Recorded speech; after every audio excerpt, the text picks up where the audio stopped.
When you're creating 2D and 3D transforms or customizing animated state transitions, there's a lot that goes into this. And this lesson is going to ramp up quickly. We'll cover opacity, cursors, shadows, transitions between states, filters, and of course, the different kinds of transforms in 2D and 3D space. Opacity. It makes things translucent. If you have elements that overlap, decreasing their opacity decreases their opacity. That's opacity. What about cursors? Sometimes I'm a cursor, but I hold back so I don't sound like an ass. Ascertaining what the default cursor behavior is for any element can be done by going into preview. Here we can test the default automatic cursor behavior. When we hover over a link, we get the pointer. When we hover over text, we get the text thing. But what if we want to override that auto behavior? With any element selected, we can go down to the cursor dropdown and select something else. When we go into preview mode to check it out, we can move our cursor over that element, and the moment it's inside that element's boundary, there it is, new cursor. Now, there is one cursor you should use with great restraint. We are, of course, referring to the none cursor, which looks like this. A better example is selecting our body element. We'll set the cursor in our cursor dropdown menu. We'll set it to none. Now, when someone moves their mouse anywhere inside the page, I can't even see the mouse. This is bullshit. Shadows can be applied to almost anything. So let's move from cursors to box shadows. And these can add visual lift and contrast to an element against whatever background you have behind it. And box shadows apply to the element itself, the box, its boundary. So if you have a heading and you apply a box shadow, maybe this visual style is your thing, no judgment, but notice how the shadows applied to the box itself and not to each letter. That's what text shadows are for. But things like buttons or cards, we can add a box shadow to anything like this. This one's an outside shadow, but notice how we can toggle an inner shadow inside the boundary. Let's switch it back. We can tweak all our properties until we get the shadow looking exactly the way we want. And something to keep in mind, it might be tempting, especially on a lighter background color, to set your shadow to a sort of gray color. But if you're aiming for a versatile shadow that gives you flexibility down the road, if you end up changing to a different background color, a pure black color with a lower opacity is an excellent way to achieve that look. And it's consistent across different kinds of backgrounds. Now, here's an important distinction between shadows and borders. You can actually style a shadow to look like a border. You can remove the distance and you can remove the blur and set the size to something like 1 pixel. And let's make this shadow visible inside the card. Now, why would we ever do this? Well, because borders can actually affect the dimensions of an element, and sometimes that's not what we want. Box shadows are just an effect, hence their inclusion in the style panel under effects. You can use a box shadow to create a visual border. But over to a different example. Here we already have a box shadow. We'll add a second shadow, dual shadows. Now, there might be some people thinking there's no such thing as a second shadow and dual shadows don't exist. Well, objectively, these people are wrong because they do exist. And we can add and style additional shadows. The second shadow can be decorated differently, entirely the way you want it to look. 2 separate shadows. And shadows become really interesting when you add states to them. Let's look into that. With our button selected, we can choose our states from the drop-down here and go over to select hover. We're now styling how the button looks on hover when we hover over it. And if we scroll down, we can see both box shadows we added before. But here's the key. If we want those box shadows to move or blur or whatever, if we want these changes we're making here to affect what the button does on hover, well, we're in luck. Since we're styling on the hover state, all of these changes affect what the button looks like on hover. So let's go into preview mode. And we can see the button is styled how we originally styled it. But when we hover, we're now accessing the style for the hover state. But it's a bit abrupt. How do we make it better? Let's transition into transitions. Now, transitions let us interpolate between states. They create a smooth transition between none and hover. Again, we can go into the dropdown and see that by default, we're styling none. And none is where we want to add our transitions. So if we go down to transitions, we can add one. And here's the big thing about transitions. We need to select the CSS property we want to transition. In this case, we affected our box shadow, so let's select box shadow. And by default, it's 200 milliseconds, 0.2 seconds. If we hover over the button on the canvas, we can see our transition in action. In fact, we can slow it down here. Maybe we want half a second, 500 milliseconds, and maybe we want to change the easing curve on that transition. By default, it's ease. And as we know from AP World history, easing can be expressed visually by comparing something with, say, linear motion, a direct path from point A to point B, to something that has easing. Notice how the one that's easing starts out slower and ends slower, but it accelerates towards the middle of the animation. It's the same thing when we affect easing. We can select the option we want for our transition. We can tweak the easing curves if we'd like. And we can also test out that easing in a couple ways. We can hit the play button to see it graphed out, or we can hover over our button on the canvas. What about transitioning other properties? Maybe we want to change, let's go out of here and go back to our hover state. Maybe on hover, we want to go down and make a change to the background color. Let's go in and change it so there's a different background color on hover. And once we've done that, again, we're styling in the hover state. Let's switch back to none, because as we know, none is where we add our transitions between states. Again, if we hover over it now, the background color change is abrupt. It's instantaneous. That's because just like the box shadow, we need to animate that transition. We need to add a transition that affects the background color.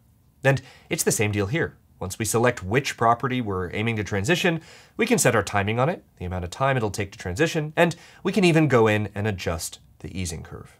Once we've matched those properties, by the way, yours don't have to match. This is a design decision more than it's a development decision. So of course, do what you feel is best. Maybe 18,000 milliseconds. Is that too much for a color transition? Let's watch.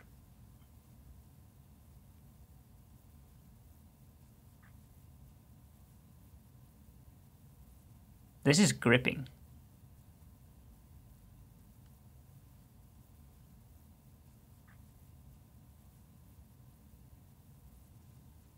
Perfect. Now, a transition works between all states. In fact, if we hover out, it'll change back over that same 18 seconds. While we're waiting, now's a great time to mention there are 14 types of punctuation in the English language. Commas, colons, semicolons, parentheses, period, question marks, exclamation marks, apostrophes, quotation marks, brackets, braces, dashes. Well, you got 12, but we're out of time because that's transitions. But what about filters? Here's a card design that's just a div block with a class applied. The class is card, but the name doesn't matter. What matters is each of these cards has the same class applied. So with any of them selected, we're just going down and adding a filter. And we can see a bunch from the dropdown, like blur, which blurs things, like brightness, which makes things lighter or darker, like contrast. It was quite apparent that we ignored the principle of show, don't tell. It was a long droning on, and we realized that we could just show a single slide that demonstrates each filter simultaneously over 1 second. For our example here, we'll choose grayscale, and we want these to be 100% grayscale. We're styling none, but we'll change hover in just a second. And because the same class is applied to all of these, they're all grayscale. Let's head over to our hover state. And on hover, we want the color to come back to our images here. So we just modify our grayscale value. We just make it 0. And what does that look like? Well, we're styling on hover, so let's hit escape. Now we're back to none, and it's grayscale. Hover over any of these cards, full color. Now, 2 questions here. First, can we transition this effect between none and hover? Yes, we just go over to transitions, we can add one to our card and choose filter. This means we're transitioning the filter property. And now when we hover, 200 millisecond transition. The second question, what's the difference between grayscale and saturation? When would we use one over another? Saturation goes in both directions. It can decrease color towards 0%, but it can also go way up and dramatically increase saturation in the other direction. With grayscale, we have control over the first 100% only, and technically it's inverted because 0% saturation is the same as 100% grayscale. But it's important to remember, whatever filter we're using, it affects the entire element, plus any children inside. In our case, since we've been styling this div block, this card, and since the image is inside, the image is also grayscale. Shown another way, if we put this button inside the card, not so colorful, until we hover. That's filters. And now for the biggest and best part of this lesson, 2D and 3D transforms. There's a lot to cover here, but let's start with some of the more unique principles of 2D and 3D on the web. In HTML, browsers interpret, of course, our x-axis from left to right, and our y-axis from top to bottom. But since all of this is based on the industry standard box model, this is a little different than the traditional coordinate plane. Because on the web, just like math, things on the x-axis increase in value as they move to the right. But on the web, things along the y-axis actually increase in value as they move down on the page. So everything is increasing. These values are pushing off from the top left of the page. And of course, we have our z-axis. The z-axis is our depth value. The greater the z-axis value, the closer something appears to the screen. Now, there's a small asterisk on the screen, but we'll talk about why in a moment. Because to demonstrate why, we need to get into transforms. With our card here selected, we can see we're styling none, and let's add our first transform. And before we get to z, let's affect x for left and right, and we can use y for up and down. Notice how these changes, even though the card is moving, everything inside the card is moving with it. But notice how it's not affecting the rest of the document. The other things on the page aren't being pushed around. And that's because transforms, whether it's moving or rotating or any transform, transforms don't mess with the document. They only affect the selected element and the element's children. You might also notice that each time we tab over, each time we switch from something like rotate to move, we lose the transform settings from the other tabs. And that's because transforms need to be stacked as separate properties. We can have a move and a rotate, but we need to add the second property, add the second transform to do both at once. And we can see in the list, we have a move and a rotate. Now, what about that asterisk from before? What happened to it? Because on a second watch, it should become painfully apparent that we skipped past the z-axis when we covered moving things using transform. Again, this is our depth axis. So what happens if we move along the z-axis for something like this card? Well, nothing happens. It does, the value is actually changing behind the scenes, but it's not being reflected visually. Let's reset for a second. And we have a different problem. If we try and rotate again along the x and y axes, it's not exactly what we might expect in traditional 3D space. Everything's isometric. Of course, isometric projections are totally valid, but it might not be the style we're looking to achieve. Because in order to make all this happen, we need to add perspective. Let's expand our layout. A single section, now we have 3 cards. Each of them have the same exact class applied. And we'll cover 2 ways to add perspective to a layout like this. We'll cover both. And the first one goes like this. Think of the section here as a sort of camera, the lens through which we're looking at the cards. You can just select the section itself. We can see in the navigator that these cards are inside the section. They're children of the section. And all you have to do to give an element a 3D effect, to make our cards 3D, is set perspective on the parent, the section. All you have to do is set the children perspective on the parent section itself.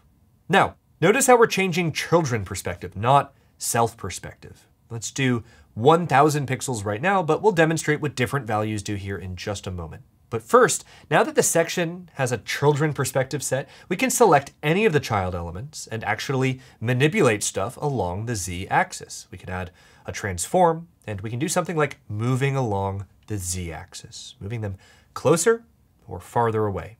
But we can do more. Let's switch over and work on rotating, because now that we've added children perspective to the section, manipulating these values, transforming the children elements, lets us do stuff with these cards in 3D space with realistic depth. Put a different way, let's demo this with the split screen here. On the top, this is what happened before we set any perspective, before we set children perspective on the card's parent element. But on the bottom, this is what it looks like after children perspective has been set. Isometric effect on the top, more of a perspective projection on the bottom. But notice something else. These cards with the rotation transform we've applied, they're not identical. And we're not just talking about the things inside these cards. Look at the actual angles. The edges are different on each card. And that's because you're seeing the cards from the perspective of a section. Like the section is a camera. As things get towards the edge, they're warping more photorealistically, an effect often associated with a wide-angle lens on a camera. In fact, we can experiment and go back to demo what the child perspective value actually changes. So back in our section, let's go down and make some live adjustments to the children perspective now that we've set up the transform on our cards. The higher the value, the flatter things look, like a camera being farther away from the subject, less exaggerated perspective. But the lower the value, this is like a camera being really close to the subject with a wide-angle lens. The perspective is exaggerated and the effect is more dramatic. But what if you want to go really advanced? What if you want to change the origin of that children perspective? Maybe you don't want the center of the section to feel like the center of the perspective. You can adjust that in the transform settings under children perspective, and we can see that setting it to top left changes our perspective. Top right, We can even manually type in values to change the position of our perspective origin, basically the center of the lens. Again, we said we'd cover 2 ways to set perspective. Children perspective set on the section, that's the first way. What about the second way to set perspective? Because if children perspective can be set on something like a section to turn it into a camera, what do you do for self perspective? I recently downloaded meditation right into the phone, like an app. Not now, Greamer. We're working in 3D. Self-perspective is like turning each element itself into a mini camera. Check this out. We're completely resetting our transform properties on the section, so no perspective at all is set. In fact, notice how right now everything looks flatter and isometric again, but this time we'll select any card itself. Remember, these all have the same class applied. And on the card, we'll go in and set our self-perspective. Again, before, what we did was set children perspective on the parent element, the section. But now, we're setting self-perspective on the element, the card class itself. Same thing here. And to really demo this, let's go in and affect that rotation a bit more dramatically. And when we do, we can see what's different here is this. This time, the angles are all the same. There's no difference in the way the left card looks compared to the center card or the right card. In fact, the perspective is 100% identical, and it's like there's an individual camera pointed at each element, each card. Let's do another comparison here to look at the difference. On the top are 3 cards the first way we did it, with children perspective set on the section. On the bottom is the second way, the same cards, but instead of children perspective on the section, they have self-perspective set on the cards themselves. 2 different ways of setting perspective, 2 very different visual results. Is there a right way or a wrong way? Vlad? It's really a matter of perspective. Thank you, Vlad. Now, this is a lot, and the best way to learn here is to experiment, because with 3D perspective, you can combine a lot of the things we've talked about in this lesson so far. In fact, in this different example here, we have 4 cards. Again, they all have the same class applied to them, and the section here is set to a children perspective of 1000 pixels. And instead of styling none, let's go in and affect our transforms on the hover state. So in hover, we can go down, add a transform, and do something straightforward here to show movement, to rotate things slightly. But we can also take it one step further. Actually, we'll do 2 more things to make this even more dramatic. For the first one, let's go back to none once we finish styling the hover state and add a bit of a transition here. Again, with transitions, we want to select the specific property that has the style change. In this case, it's transform. And we'll set our timing to something like 700 milliseconds. And we can go in and choose our easing curve. Any of these will work, but let's try out how things look. Not bad if we test what things look like on hover. But here's the second thing we can do. Let's go in and select one of the children of our cards. We already know each card has the same class applied, but so does each image. They're all using the same class. So let's select any one of them, and we can try moving the image independently. We're styling the image in none. But now that these things have perspective, we're able to do additional transforms. So let's move our image towards us. We'll use the Z-axis here. We'll move the image closer.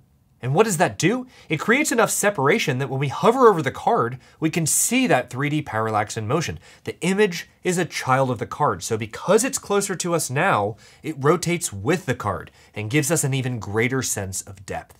The possibilities here are limitless, but there's a bit more to cover here that can be applied to almost all of this, especially rotations, and we can access this part from the transform settings here, because when dealing with rotations, making the back of an element visible just means that when you rotate it, the back of it is visible. If it's hidden, the back is hidden. And that leaves us with our last topic to cover as part of 2D and 3D transforms, and that's origin. And there are 2 schools of thought. The first is what's known as the Big Bang, which is a model that describes how the universe... Stacy, this is the Wikipedia article on the origin of the universe. Transform origin describes how an Autobot named Optimus Prime, this is the origin story for the Transformers franchise. Transform origin, this is the origin listed under the transform settings. This describes where things are transformed from. That means if we set it to top left, 0% from the left, 0% from the top, any transforms we add to this element will revolve around that origin. Notice how rotating this shows the top left as that sort of anchor point. That's what we mean when we say transform origin. And that's a lot to remember. A lot to experiment with, so try it out. Worst case scenario, you make something so unbelievably destructive that you have to restore from backup. That's okay, we all do it, we've all been there. But before we wrap up this lesson, let's reinforce it and summarize what we've covered. We talked about opacity, which didn't take long at all. We talked about cursors and people who are cursors. We covered box shadows and how we can stack them. We covered transitions, which can animate back and forth, going to states like hover.